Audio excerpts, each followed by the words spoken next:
Lo importante es recordar que efectivamente hace 30 años, 1991, se caía la Unión Soviética, se disolvía la Unión Soviética. ¿Qué era la Unión Soviética? Era ese conjunto de países, ese acuerdo entre países que lideraba Rusia, la Rusia soviética, la Rusia comunista, junto con otras 15 repúblicas que si yo se las nombro quizás usted ni se acuerde de su existencia. Pero en realidad era un área de influencia muy importante de Rusia, de la Rusia comunista, Rusia que había realizado una revolución allá en 1917, es decir, 80 años antes de lo que estamos hablando.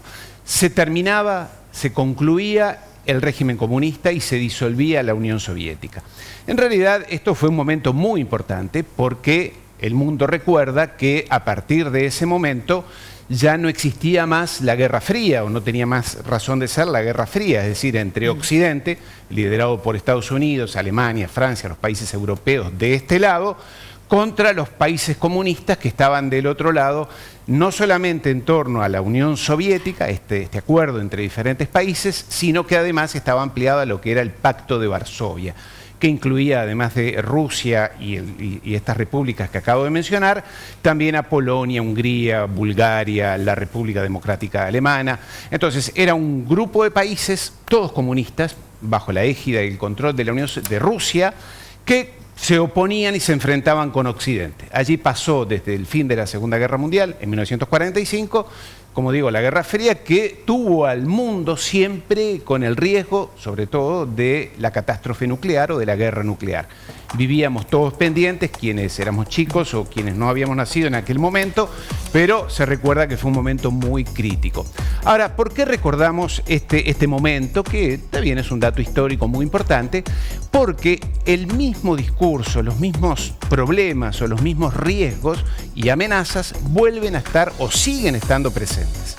En aquel momento, 1991, porque el muro de Berlín cayó en el 89, pero la Unión Soviética se disolvió 3 años después, en 1991.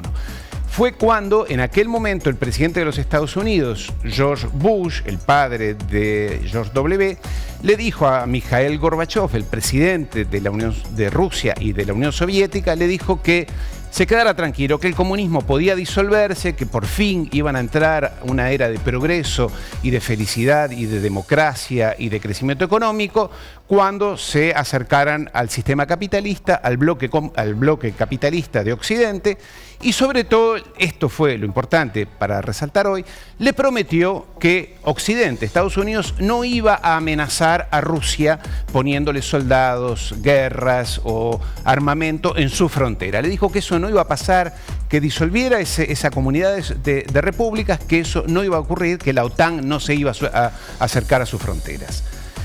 Usted sabe, y lo hemos mencionado muchas veces, que la palabra de los anglosajones, norteamericanos o ingleses, la palabra no vale mucho en la historia. Generalmente no respetan su palabra, porque al día siguiente de prometerle esto a los rusos, que disolvieran tranquilo el comunismo, la OTAN, Estados Unidos, las grandes potencias europeas empezaron a avanzar militarmente hacia la frontera con Rusia, incorporando a Polonia, Alemania Oriental y todos los otros países que están en la frontera, incluido actualmente, como usted lo sabe, lo hemos mencionado aquí, a Ucrania. Entonces, claro, le ponen tanques de guerra, misiles y demás a 20 kilómetros de sus fronteras, no estamos hablando a cientos ni miles de kilómetros. Y los rusos se ponen nerviosos, como es obvio y como cualquier potencia lo haría. Y a eso se suma un discurso en Occidente muy contrario, muy antirruso, muy confrontativo. Y aquí, como siempre lo decimos, no estamos diciendo que uno es bueno, el otro es malo, uno es mejor, otro es peor. Estamos analizando el tema de las tensiones.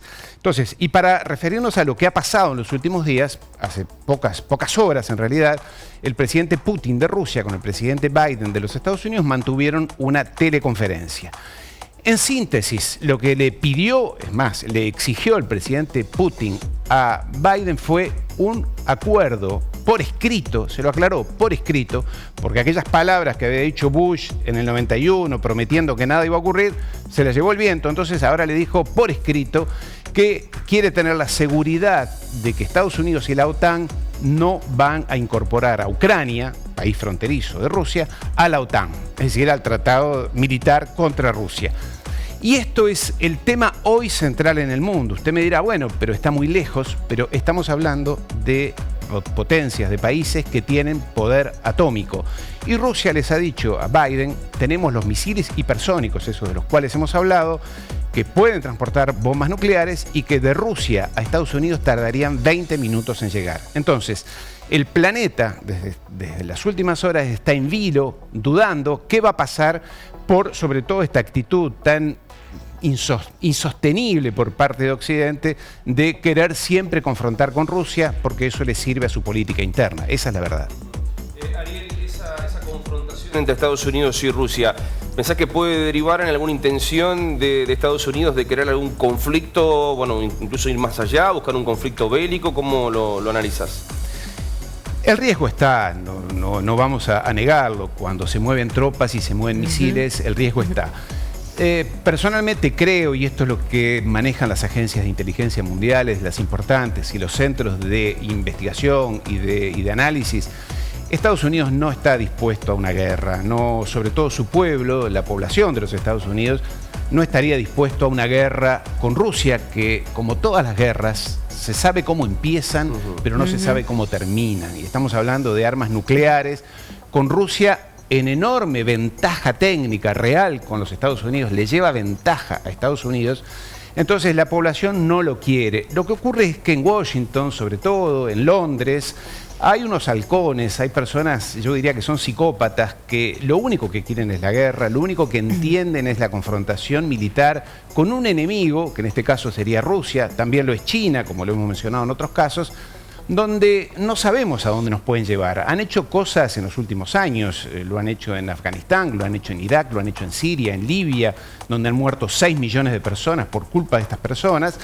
Entonces, no sabemos dónde puede terminar, pero en realidad el clima en los Estados Unidos no es favorable en la población para que se desencadene un conflicto de esta envergadura con Rusia, que no es un enemigo, un adversario menor. Y una de las últimas de mi parte, nombraste comunismo por ahí, obviamente marcado a la historia de la Unión Soviética con el comunismo. ¿Hay posibilidades de que Rusia incorpore algún lineamiento o de este sistema o ha quedado completamente en el olvido? ¿Cómo lo ves, Ariel?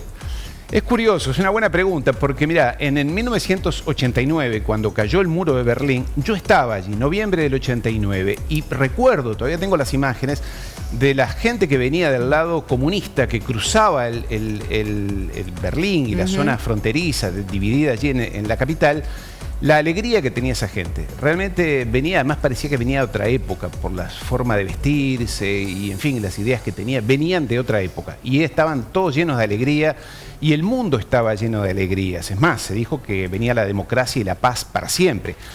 Sin embargo, mirá vos, 30 años después, apenas 30 años, en la historia 30 años no es nada, el 61% de la población rusa quisiera volver al régimen comunista. Y 71% de la población rusa, estoy hablando de hoy, incluidos los jóvenes, 71% cree que Stalin, aquel dictador que mató y que hizo grandes desastres dentro de su país, por lo menos esa es una parte de la versión de la historia, Stalin sería un gran presidente hoy para Rusia. Increíble, porque te digo, en aquel momento creo que había unos viejos nostálgicos que todavía querían algo del comunismo, pero se cayó.